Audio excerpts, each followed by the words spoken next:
Hi, this matters. Let's care for it. I'm talking about that, and that, and this, and that. All that matters. The earth matters, we matter, and the sky, the air, the soil, the plants, they all matter. Do you ever think about the fact that we put ourselves in homes where we close all the windows and doors and we control the environment? We do. We absolutely control the environment. We either make it 68, 72, 75, whatever the family finds is the best temperature for every room, all through the house. Little house, big house. We close all the doors. It's as though the outside, nature,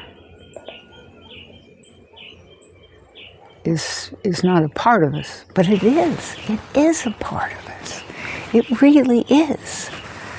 And when we isolate ourselves, remember the little guy they put in a balloon because he was so sensitive to anything outside?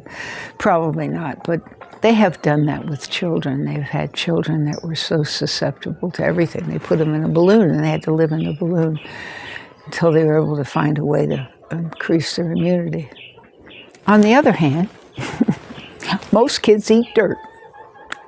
A little bit or a lot. They eat dirt. They go out, they get in the sandbox, they fall down, they eat ice cream cone and lick their hand.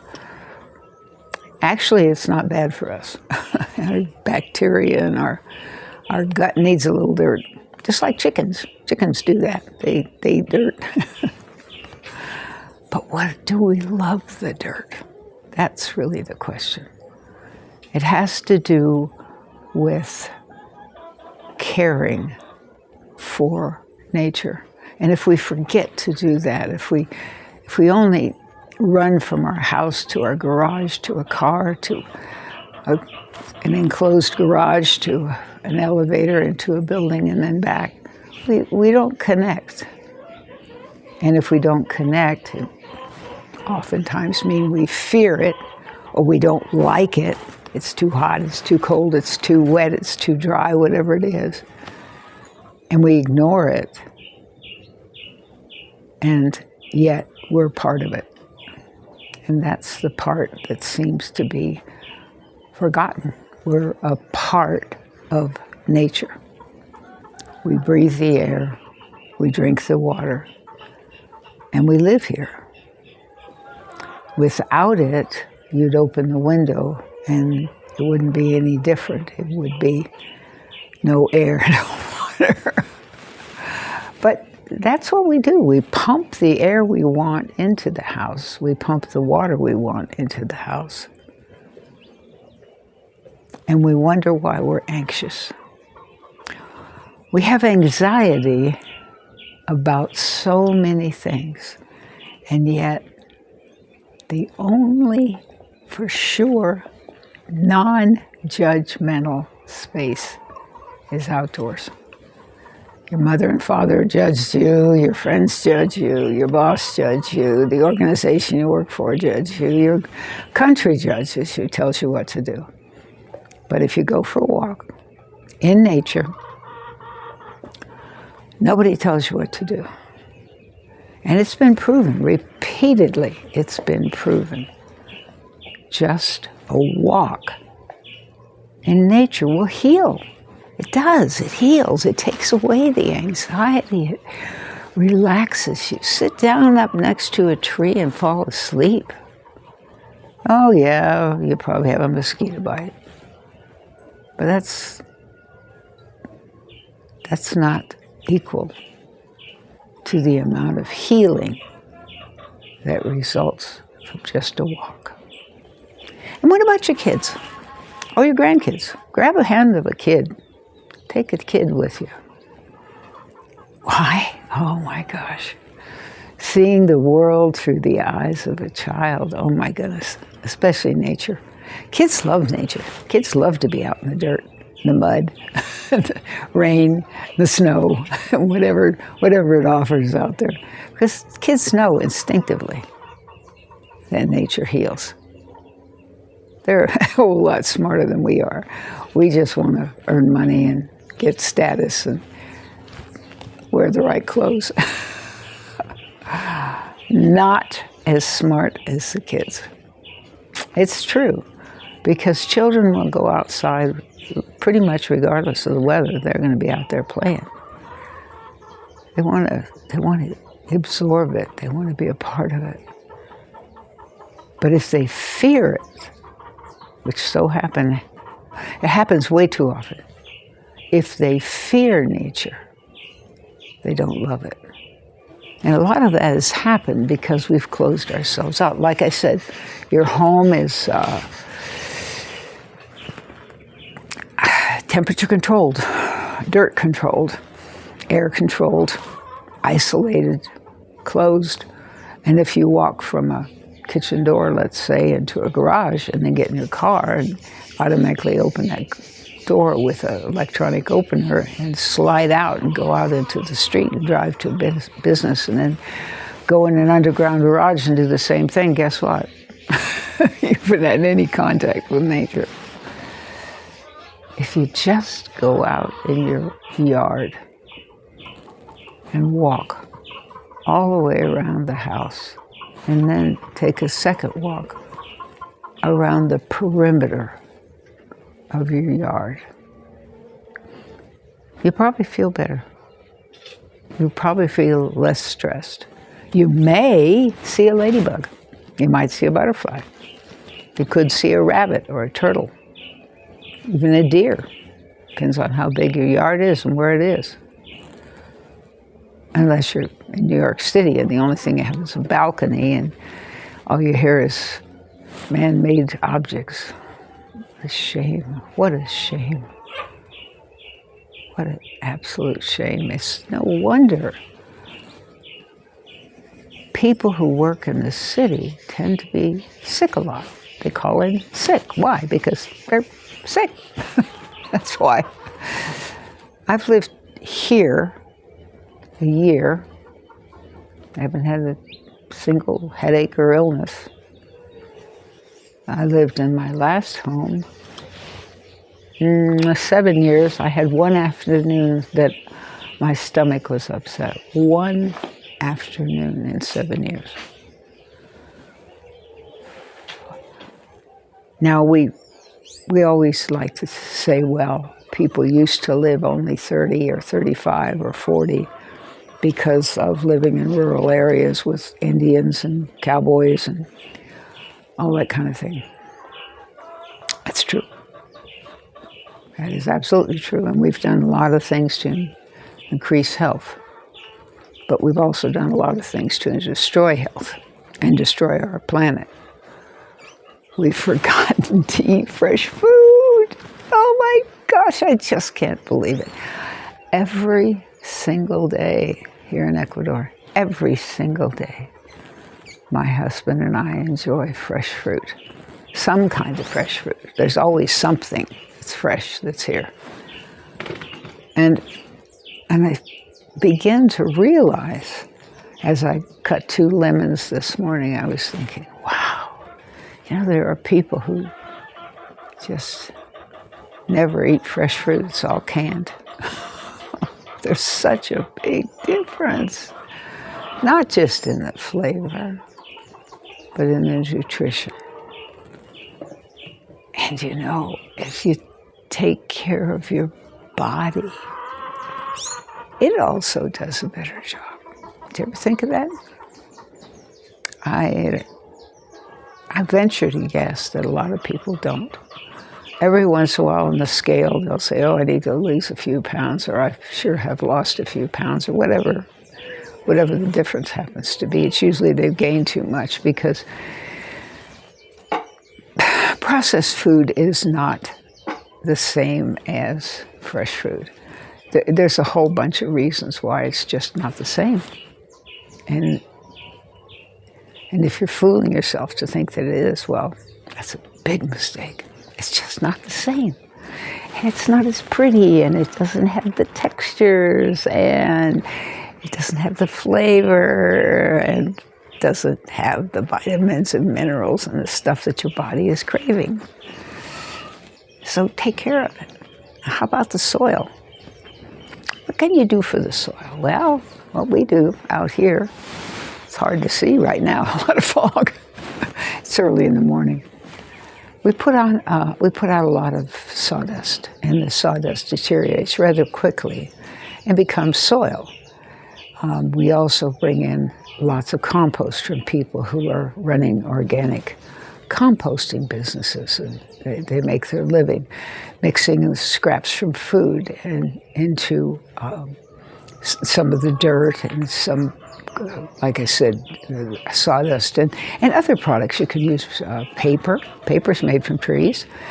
Just about anything else other than plastics, of course. Plastics or bones or any of the products that aren't compostable. Like, we have about 5 compost piles out here that we use the products from that. It's mostly table scraps and weed scraps, grass scraps, cuttings from the banana trees, cuttings from the grass.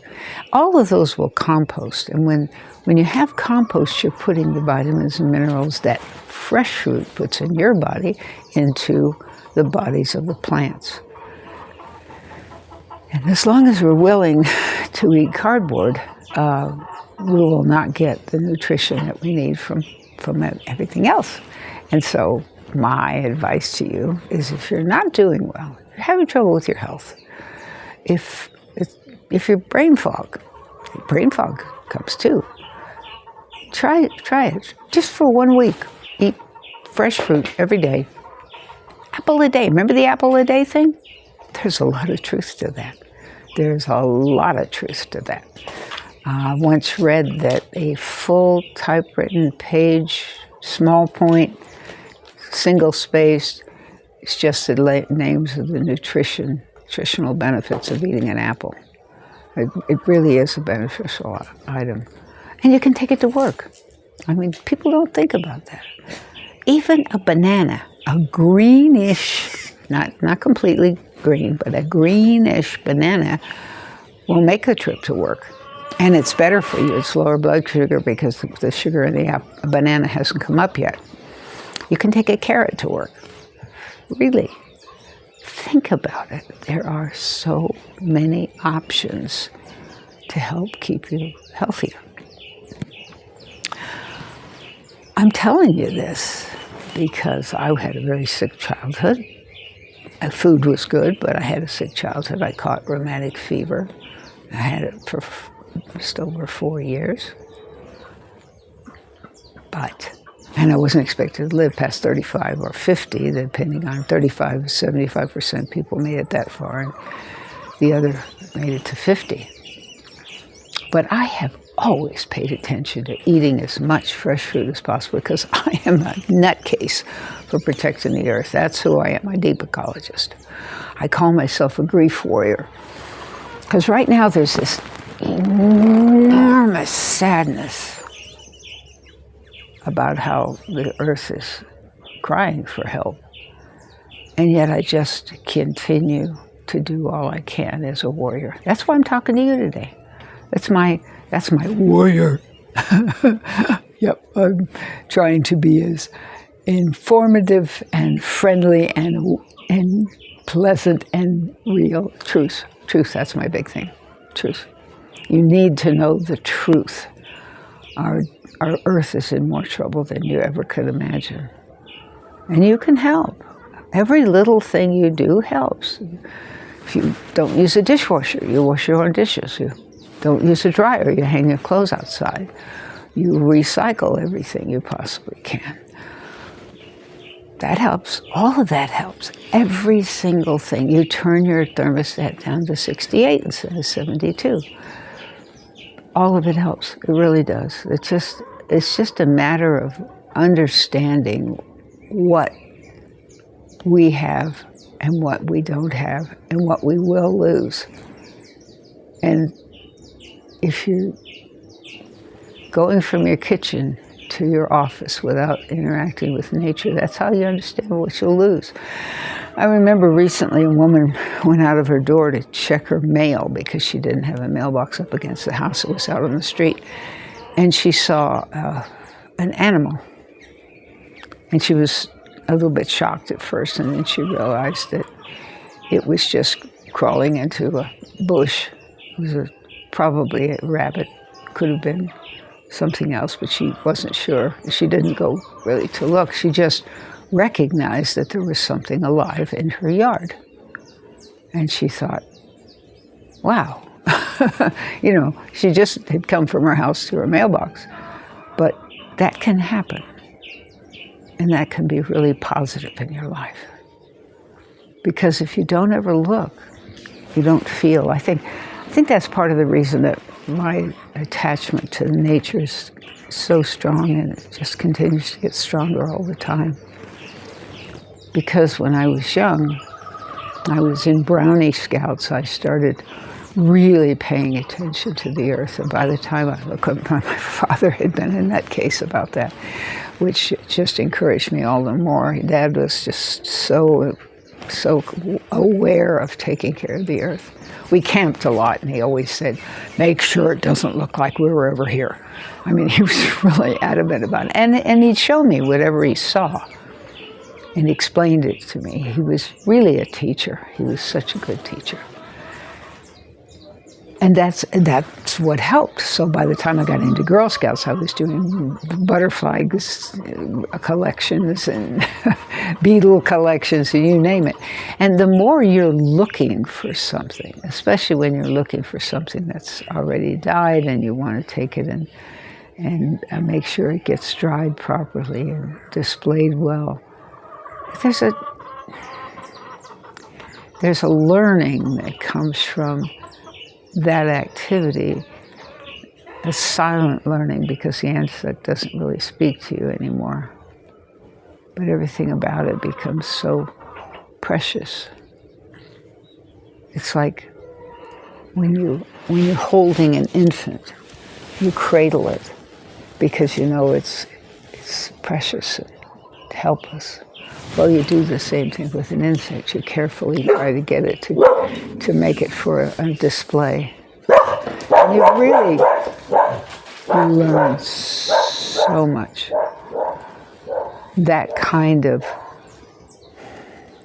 not only nature learning, but silent learning. You're not having someone standing over you telling you, well, you have to take this course and you have to understand this and you have to take this test when you get through with it.